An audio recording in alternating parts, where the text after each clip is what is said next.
Good morning everyone! Andito ako ngayon sa project natin sa Antel Grand Village.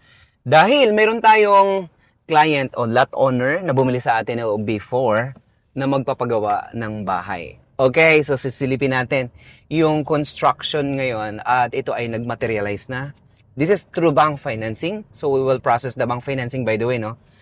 Kung meron kayong mga vacant lot at gusto niyo nang pagawaan ng bahay, well, try to check out and investigate nito pong ating construction firm. The CS Construction Firm. Okay? Client natin sila. At syempre, meron tayong goodwill. At in good faith, lahat po ng ating ginagawa in good faith and in goodwill. At titingnan natin ngayon yung bahay na gagawin dito sa Grand Centennial Homes. Right. Now, kung hindi ka pa nakapag-subscribe sa ating YouTube channel, I invite you all to hit that subscribe button. Click that bell button to get you notified for whenever we release new YouTube videos. My name is Ray. Thank you so much, guys. And I hope to see you in our next one. By the way, guys, bago tayo mag-outro, ito yung project na lagi nating binopromote, binobroadcast because this is very close to us, very close to our home, and very close to my heart. Since then, almost 15 years, I've been working in real estate. Ito na yung parang hobby ko. Ang mahilig ako ay kumanta ng lagkaw at saka yung Kinsasiya. The Kinsasiya is sa Visayan song na lagi kong kinakanta way back before and right now may bagong rendition. Anyway, okay. This is the Grand, this is the Antero Soriano Highway that will lead us to Metro Manila and Cavitex. And apparently, this is very busy area. Hindi na talaga mapipigilan yung pag-unlad ng lugar na ito.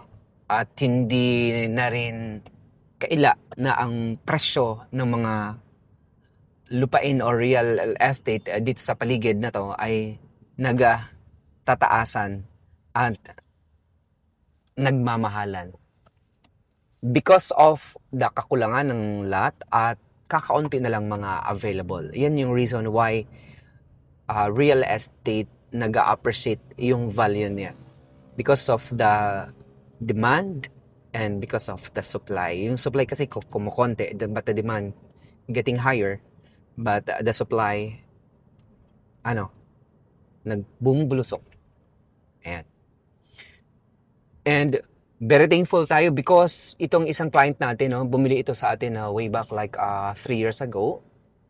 And right now, gagawa na natin yung bahay.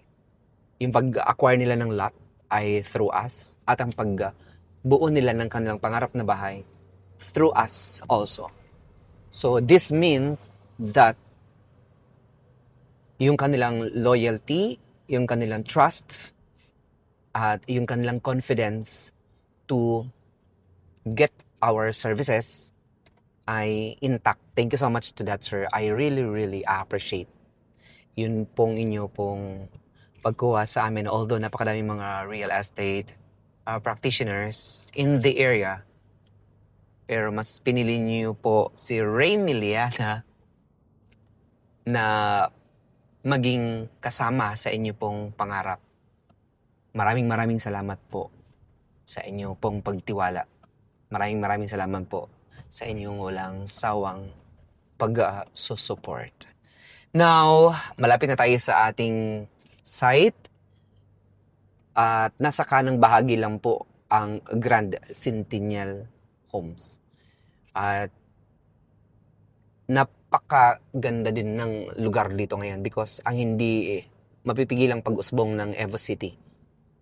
Ayan, the Evo City, kung kayo po ay nag-i-scout o umiikot sa paligid na ito, makikita nyo yung napakadaming mga entras na ginagawa. Maraming mga establishments na nagbubukas dumadami ang foot traffic. Sigurado ang negosyo, tama ang disenyo, at tama ang napili mo right choice, right property, right location, and right professionals. Oh, thank you, Jesus. Anyway, Lord, thank you, Jesus. Salamat, Panginoon, sa pagbigay mo po, Panginoon, ng mga taong naging kasama po namin sa aming hanap buhay, sa pagtupad ng pangarap namin, sa pagtupad ng pangarap po nila, vice versa. Maraming salamat, Lord, sa lahat ng mga ito na patuloy mo pong ibinubuhos sa aming lahat. Maraming salamat sa buhay at kalakasan. Lord, tulungan mo kami na habang kami nabubuhay, gumawa ng mabuti, sumunod sa iyo, maging dependent sa iyo, Panginoon. Ang lahat na ito, Lord, sinasalig namin sa iyong pangalan, ng aming pangalang Jesus. Anyway guys, kakanan tayo, papunta tayo ng Grand Centennial Homes. At pupuntahan na natin yung site. The site nito pong Grand Centennial Homes. So ito po ay yung pinaka-landmark dito ay the local mall, the Jollibee, McDonald's, Tapatan, then the Pure Gold. And then merong kanan dito papunta the Lancaster and then the Antel Grand Village. Right. Pakanan tayo guys, papunta tayo. Dito sa bandang kanan natin ay mayroong San Pedro Calungsod Medical Center. And dito po sa ating kanan naman ay the establishments na kulay green. Right, kulay green. Okay? Malapit na tayo sa pinaka-gate ng Grand Centennial Home para doon sa gusto pong mag-acquire ng property dito sa Grand Centennial Home. Meron po kaming mga resale lots. Mostly po ito ay outright ang gusto ng seller because lahat ito ay mga titled property. At ito yung pinaka-entrada niya. This is the main entrance. Ayan, kitang-kita niyo po yun. Very visible po yan yung pinaka-logo, the Grand Centennial Homes. And dito sa kanan natin ay mga commercial area. And then the kaliwa side is commercial area again. And then the other side ay nasa residential area na. Right. Papasok na po tayo dito. At i-approach na po natin yung Grand Centennial Home. Main gates. Alright. Nandito na nga tayo sa Grand Centennial Home. At ito yung village na to guys. Ang daming magagandang bahay dito. Gutong buo ko ba? Alright, grabe no. Okay, ang ganda dito ngayon guys. Sobrang ganda dito ngayon. Sa dami ng mga bahay na ginagawa at mga dami pang mga bahay na gagawin pa. Kokonti na lang mga listing dito, lahat dito na binibenta. The main reason why na pinipili talaga nila itong Grand Centennial Homes because of the accessibility. Napakalapit lang talaga na ito going to Metro Manila. Very close to Metro Manila, close to NAIA, MOA, and sa lahat ng mga major destination. Tatawagan ko nga si Ma'am. Ayun dyan na si Manny. Right. Champaka Street. Alright, dito. Golden Gate. I think here. Ito. Ay, ang ganda oh. Nag-reflect oh. Okay, dito tayo guys. Alright, dito tayo. Oh, ito na nga yung site, no? Ito yung site. Ang daming bahay dito na malalaki. I think here. No, not here. Dito sa kabilang side.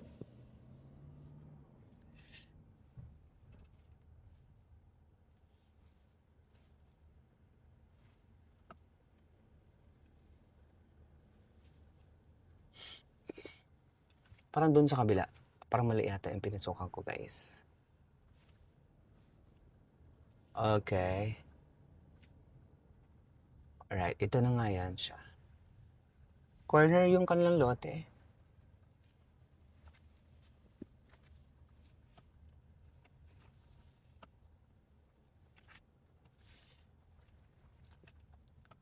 Dito. Parang naligaw ako, guys. Naligaw ako or kailangan kong maligaw.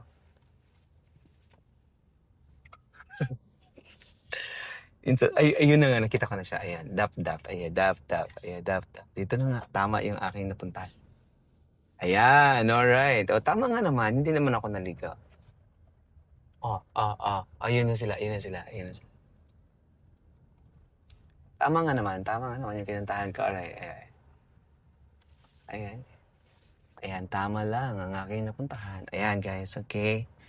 Alright. So, ayan yung bahay nila, no? Kita nyo ba? Ayan na sila. Oh, ayan. Ang ganda, di ba? Oh, see? Look. Right, ayan. Laging bida ang Jollibee, oh. Ang saya. Ayan, alright. Ayan siya.